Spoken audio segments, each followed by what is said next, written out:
En este pueblo estuve 2 días porque la gente descansase, y pregunté a los indios que allí se prendieron si sabían de algún pueblo a donde hubiese bastimento de maíz seco, y dijéronme que sí, que ellos sabían un pueblo que se llamaba Chacujal, que era muy gran pueblo y muy antiguo, y que era muy abastecido de todo género de bastimentos, y después de haber estado aquí 2 días, partíme guiándome aquellos indios para el pueblo que dijeron, y anduve aquel día 6 leguas grandes, también de mal camino y de muchos ríos. Y llegué a unas muy grandes labranzas, y dijéronme las guías que aquellas eran del pueblo donde íbamos, y fuimos por ellas bien 2 leguas por el monte, por no ser sentidos, y tomarons de leñadores y otros labradores que andaban por aquellos montes a caza 8 hombres que venían muy seguros a dar sobre nosotros, y como yo llevaba siempre mis corredores delante, tomáronlos sin se ir ninguno. Y ya que se quería poner el sol, dijéronme las guías que me detuviese, porque ya estábamos muy cerca del pueblo. Y así lo hice, que estuve en un monte hasta que fue 3 horas de la noche, y luego comencé a caminar, y fui a dar en un río que le pasamos a los pechos, e iba tan recio que fue harto peligroso de pasar, sino que con ir asidos todos unos a otros pasamos sin que nadie peligrase, y en pasando el río, me dijeron las guías que el pueblo estaba ya junto, e hice parar toda la gente, y fui con 2 compañías hasta que llegué a ver las casas del pueblo, y aún oírlos hablar, y parecióme que la gente estaba sosegada y que no éramos sentidos. Y volvíme a la gente e hice los que reposasen, y puse 6 hombres a vista del pueblo de la una parte y de la otra del camino, y volvíme a reposar donde la gente estaba. Y ya que me recostaba sobre unas pajas, vino una de las escuchas que tenía puestas, y díjome que por el camino venía mucha gente con armas, y que venían hablando y como gente descuidada de nuestra venida, y apercibí la gente lo más paso que yo pude, y como el trecho de allí al pueblo era poco, vinieron a dar sobre las escuchas, y como las sintieron, soltaron una rociada de flechas, e hicieron mandado al pueblo, y así, se fueron retirando y peleando hasta que entramos en el pueblo como hacía escuro. Luego desparecieron por entre las calles, y yo no consentí desmandar la gente, porque era de noche, y también porque creí que habíamos sido sentidos y que tenían alguna celada, y con mi gente junta salí a una gran plaza donde ellos tenían sus mezquitas y oratorios, y como vimos las mezquitas y los aposentos alrededor de ellas a la forma y manera de Culúa, púsonos más espanto del que traíamos, porque hasta allí, después que pasamos de Acalán, no las habíamos visto de aquella manera, y hubo muchos votos de los de mi compañía, en que decían que luego nos tornásemos a salir del pueblo y pasásemos aquella noche el río antes que los del pueblo nos sintiesen que éramos pocos y nos tomasen aquel paso. Y en verdad no era muy mal consejo, porque todo era razón de temer, según lo que habíamos visto del pueblo, y así, estuvimos recogidos en aquella gran plaza gran rato que nunca sentimos rumor de gente, y a mí me pareció que no debíamos salir del pueblo de aquella manera, porque quizá los indios, viendo que nos deteníamos, tendrían más temor, y que si nos viesen volver conocerían nuestra flaqueza y nos sería más peligroso, y así plugo a nuestro Señor que fue, y después de haber estado en aquella plaza muy gran rato, recogíme con la gente a una gran sala de aquellas y envié a algunos que anduviesen por el pueblo, por ver si sentían algo, y nunca sintieron rumor. Antes entraron en muchas de las casas de él porque en todas había lumbre, donde hallaron mucha copia de bastimentos, y volvieron muy contentos y alegres, y así estuvimos allí aquella noche al mejor recaudo que fue posible.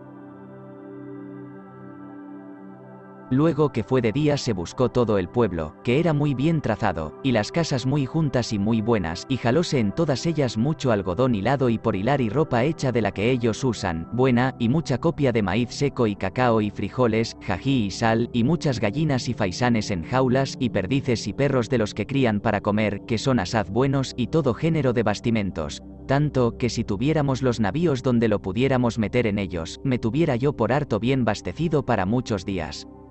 Pero para nos aprovechar de ellos habíamos los de llevar 20 leguas a cuestas, y estábamos tales que nosotros sin otra carga tuviéramos bien que hacer en volver al navío si allí no descansáramos algunos días. Aquel día envié un indio natural de aquel pueblo, de los que habíamos prendido por aquellas labranzas, que pareció algo principal, según en el hábito que fue tomado, porque se tomó andando a caza con su arco y flechas, y su persona a su manera bien aderezada, y hablóle con una lengua que llevaba, y díjele que fuese a buscar al Señor y gente de aquel pueblo, y que les dijese de mi parte que yo no venía a les hacer enojo ninguno, antes a les hablar cosas que a ellos mucho les convenía, y que viniesen el Señor o alguna persona honrada del pueblo.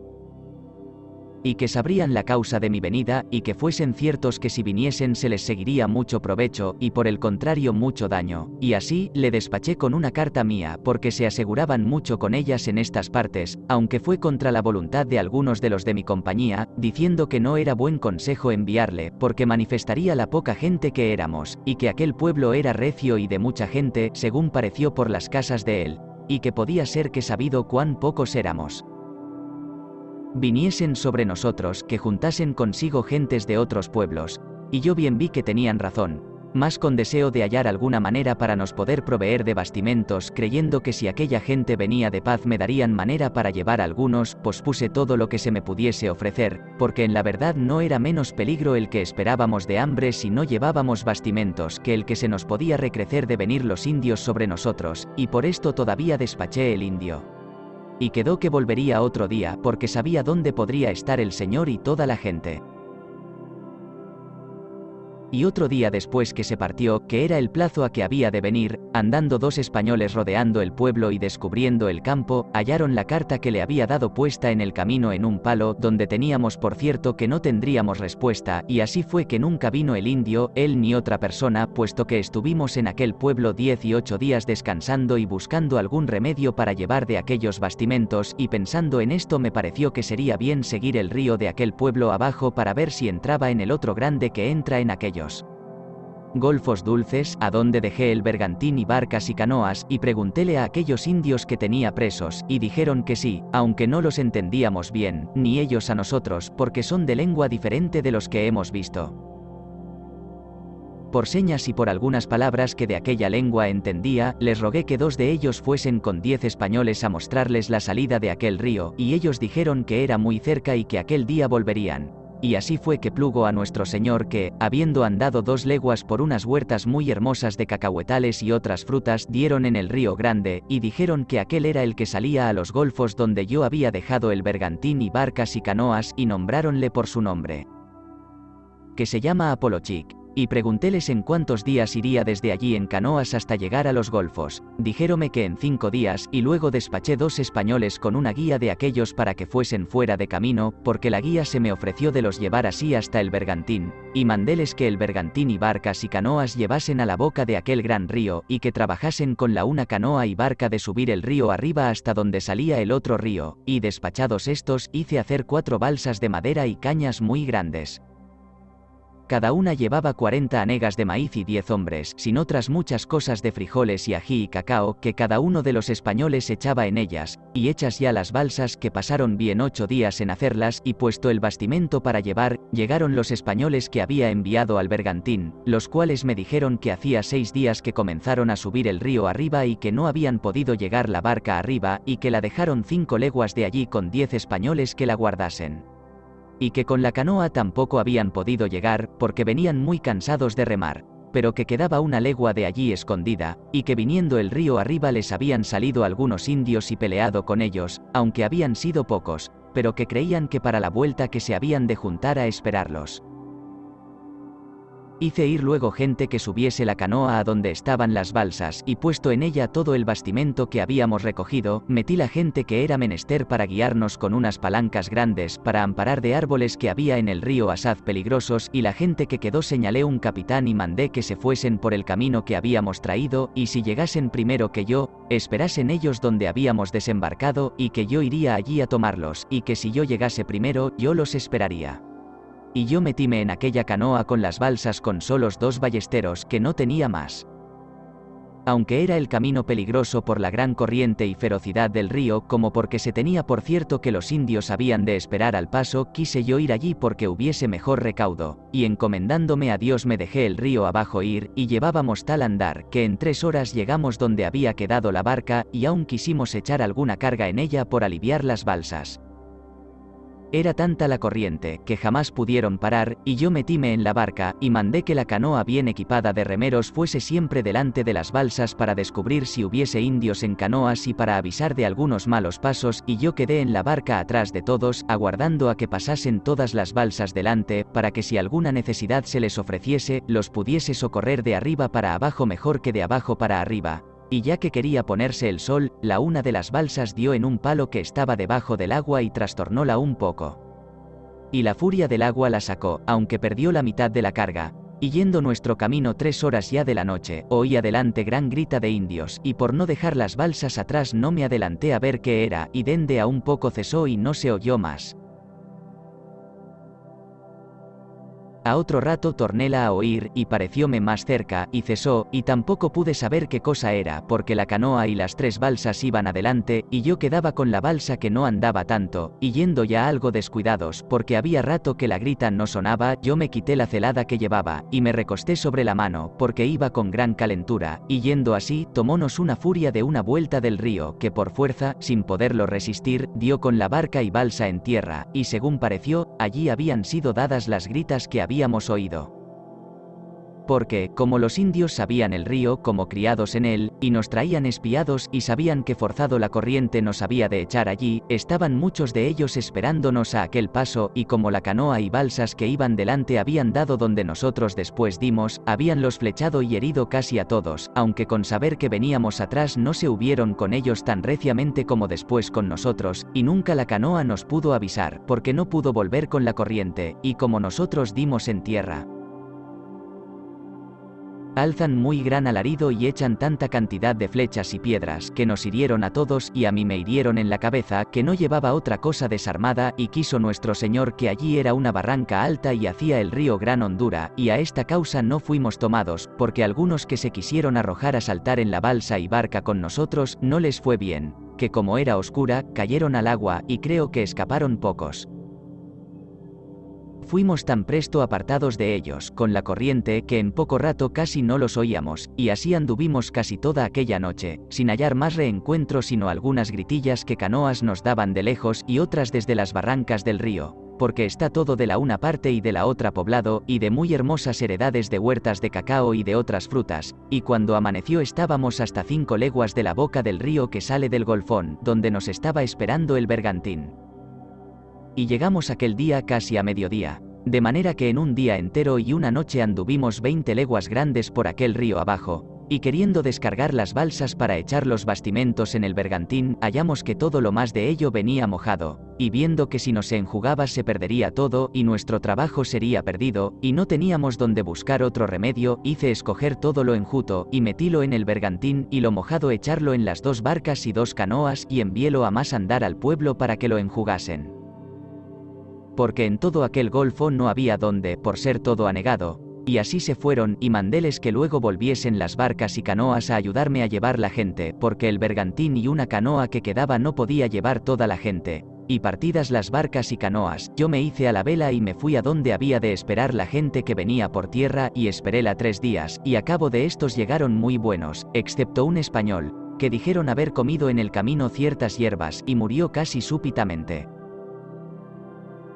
Trajeron un indio que tomaron en aquel pueblo donde yo los dejé, que venía descuidado, y porque era diferente de los de aquella tierra así en lengua como en hábito, le pregunté casi por señas, y porque entre los indios presos se halló uno que le entendía, y dijo ser natural de Teculutlán, y como yo oí el nombre del pueblo, parecióme que lo había oído decir otras veces, y desde que llegué al pueblo miré ciertas memorias que yo tenía, y hallé ser verdad que le había oído nombrar, y pareció por allí no haber de traviesa de donde yo llegué a la otra mar del sur, a donde yo tengo a Pedro de Alvarado, sino 78 leguas. Porque por aquellas memorias me parecía haber estado españoles de la compañía de Pedro Alvarado en aquel pueblo de Teculutlán, y aun el indio así lo afirmaba, holgué mucho de saber aquella traviesa. Venida toda la gente, porque las barcas no venían y allí gastamos aquel poco de bastimento que había quedado enjuto, metímonos todos en el bergantín con harto trabajo que no cabíamos, con pensamiento de atravesar al pueblo donde primero habíamos saltado, porque los maizales habíamos dejado muy granados, y había ya más de 25 días, y de razón habíamos de hallar mucho de ello seco para podernos aprovechar. Y así fue, y yendo una mañana en mitad del golfo, vimos las barcas que venían, y fuímonos todos juntos.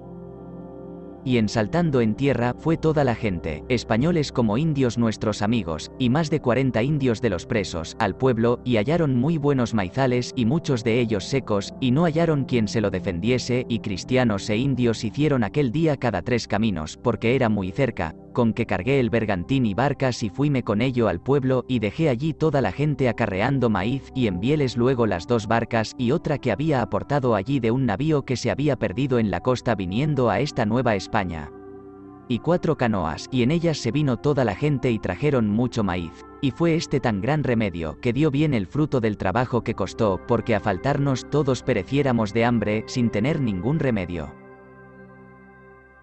Hice luego meter lodos aquellos bastimentos en los navíos, y metíme en ellos con toda la gente que en aquel pueblo había de la de Gil González, que habían quedado conmigo de mi compañía, y me hice a la vela a días del mes de, y fuime al puerto de la bahía de San Andrés, echando primero en una punta toda la gente que pudo andar, con 2 caballos que yo había dejado para llevar conmigo en los navíos, para que se fuesen por tierra al dicho puerto y bahía, a donde había de hallar o esperar a la gente que había de venir de Naco.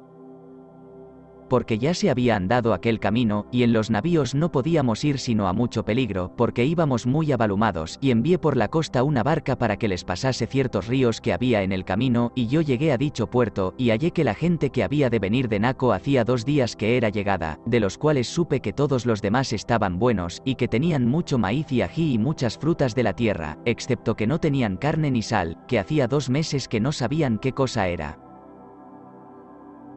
Yo estuve en este puerto 20 días proveyendo de dar orden en lo que aquella gente que estaba en Naco había de hacer, y buscando algún asiento para poblar en aquel puerto, porque es el mejor que hay en toda la costa descubierta de esta tierra firme, digo desde las Perlas hasta la Florida. Y quiso Dios que le hallé bueno y a propósito, e hice buscar ciertos arroyos, y aunque con poco aderezo, se encontró a 1 y a 2 leguas del asiento del pueblo buena muestra de oro. Y por esto y por ser el puerto tan hermoso y por tener tan buenas comarcas y tan pobladas, parecióme que vuestra majestad sería muy servido en que se poblase, y luego envié a Naco, donde la gente estaba, a saber si había algunos que allí quisiesen quedar por vecinos, y como la tierra es buena, jalaron hasta 50, y aun algunos y los más de los vecinos que habían ido en mi compañía, y así, en nombre de vuestra majestad fundé allí una villa que por ser el día en que se empezó a talar el asiento de la Natividad de Nuestra Señora, le puse a la villa aquel nombre y señalé alcaldes y regidores. Y dejéles clérigos y ornamentos y todo lo necesario para celebrar, y dejé oficiales mecánicos, así como herrero con muy buena fragua, y carpintero y calafate y barbero y sastre. Quedaron entre estos vecinos 20 de caballo y algunos ballesteros, dejéles también cierta artillería y pólvora. Cuando a aquel pueblo llegué, y supe de aquellos españoles que habían venido de Naco, que los naturales de aquel pueblo y de los otros a él comarcanos estaban todos alborotados y fuera de sus casas por las sierras y montes, que no se querían asegurar, aunque había hablado a algunos de ellos, por el temor que tenían de los daños que habían recibido de la gente que Gil González y Cristóbal de Olid llevaron, escribí al capitán que allí estaba que trabajase mucho de haber algunos de ellos, de cualquier manera que fuese, y me los enviase para que yo los habléis y asegurase, y así lo hizo, que me envió ciertas personas que tomó en una entrada que hizo, y yo les hablé y aseguré mucho, e hice que les hablasen algunas personas principales de los de aquí de México, que yo conmigo llevé, y les hicieron sobre quién yo era, y lo que había hecho en su tierra y el buen tratamiento que de mí todos recibían después que fueron mis amigos, y cómo eran amparados y mantenidos en justicia ellos y sus haciendas e hijos y mujeres, y los daños que recibían los que eran rebeldes al servicio de vuestra majestad. Y otras muchas cosas que les dijeron, de que se aseguraron mucho. Aunque todavía me dijeron que tenían temor que no sería verdad lo que les decían, porque aquellos capitanes que antes de mí habían ido les habían dicho aquellas palabras y otras, y que después les habían mentido, y les habían llevado las mujeres que ellos los daban para que les hiciesen pan, y los hombres que les traían para que les llevasen sus cargas, y que así creían que haría yo. Pero todavía, con la seguridad que aquellos de México les dieron, y la lengua que yo conmigo traía, y como los vieron a ellos bien tratados y alegres de nuestra compañía, se aseguraron algún tanto, y los envié para que hablasen a los señores y gente de los pueblos, y de ahí a pocos días me escribió el capitán que ya habían venido de paz algunos de los pueblos comarcanos, en especial los más principales, que son aquel de Naco, donde están aposentados, y Quimiotlán y Sula y Toloma, que el que menos de estos tiene por más de 2000 casas, sin otras aldeas que cada uno tiene sujetas así. y que habían dicho que luego vendría toda la tierra de paz, porque ya ellos les habían enviado mensajeros, asegurándoles y haciéndoles saber cómo yo estaba en la tierra, y todo lo que yo les había dicho, y habían oído a los naturales de México, y que deseaban mucho que yo fuese allá, porque yendo yo se aseguraría más la gente, lo cual yo hiciera de buena voluntad, sino que me era muy necesario pasar adelante a dar orden en lo que en este capítulo siguiente a vuestra majestad haré relación. Cuando yo, invictísimo César, llegué a aquel pueblo Nito, donde hallé aquella gente de Gil González perdida, supe de ellos que Francisco de las Casas, a quien yo envié a saber de Cristóbal de Olid, como ya a vuestra majestad por otras he hecho saber, había dejado 60 leguas de allí la costa abajo, en un puerto que los pilotos llaman de las Honduras, ciertos españoles que cierto estaban allí poblados, y luego que llegué a este pueblo y bahía de San Andrés, donde en nombre de vuestra majestad está fundada la villa de la Natividad de Nuestra Señora.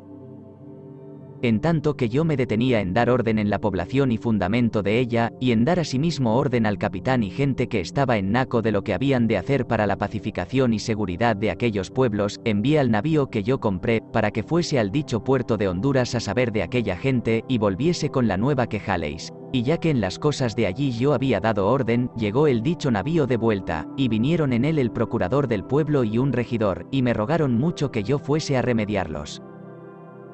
porque tenían muy extrema necesidad, a causa que el capitán que Francisco de las Casas les había dejado, y un alcalde que él asimismo dejó nombrados, se habían alzado con un navío y llevádoles de 110 hombres, los 50 que eran, y a los que habían quedado les habían llevado las armas y herraje y todo cuanto tenían, y que temían cada día que los indios los matasen, o de morirse de hambre por no lo poder buscar, y que un navío que un vecino de la isla española que se dice el bachiller Pedro Moreno traía,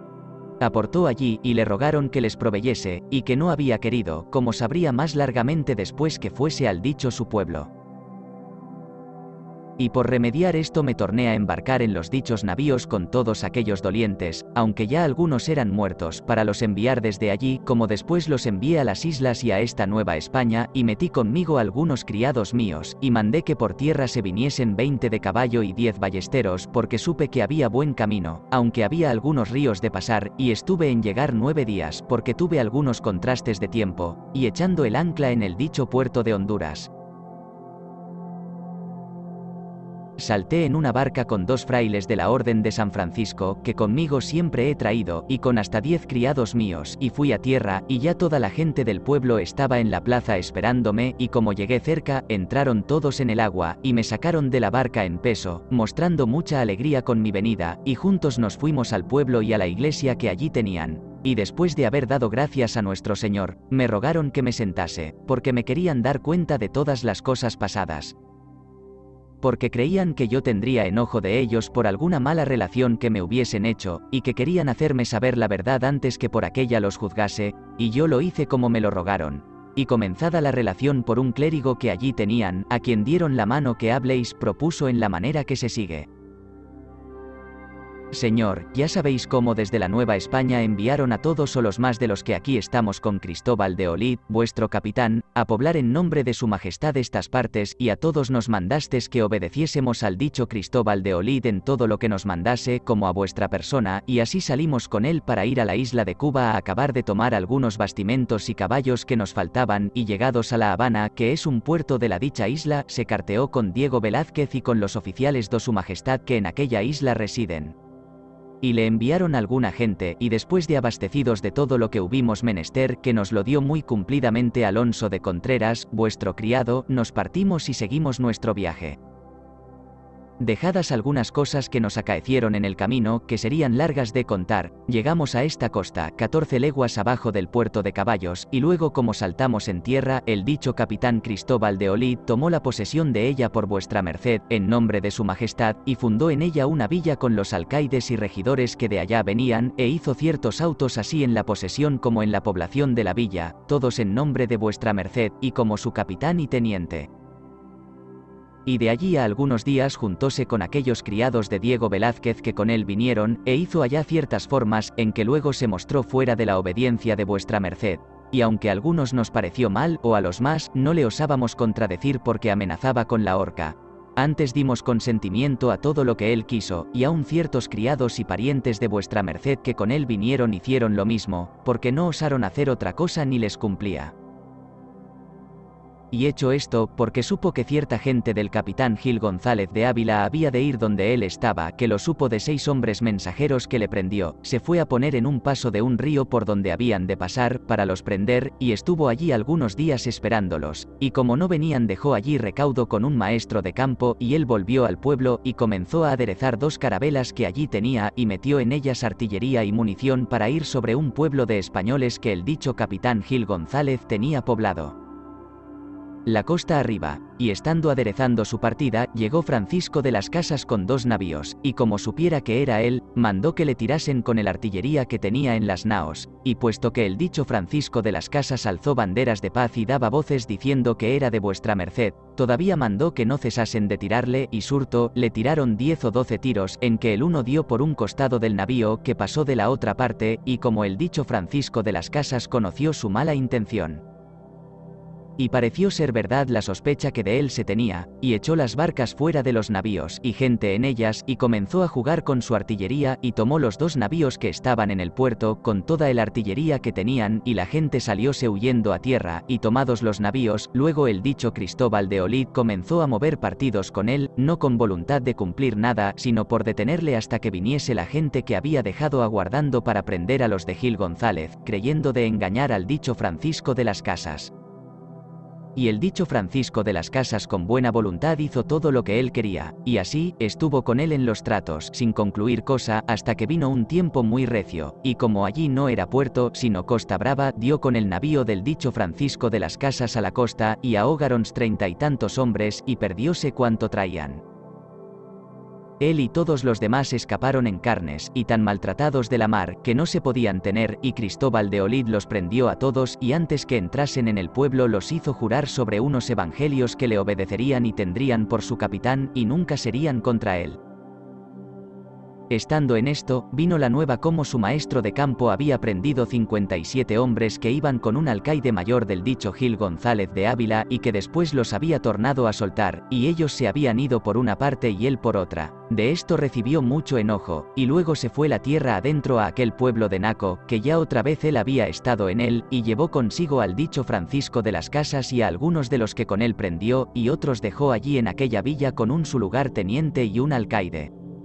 Y muchas veces el dicho Francisco de las Casas le rogó en presencia de todos que le dejase ir a donde vuestra merced estaba, a darle cuenta de lo que le había acaecido, o que pues no le dejaba que le hubiese a buen recaudo y que no se fiase de él, y nunca jamás le quiso dar licencia.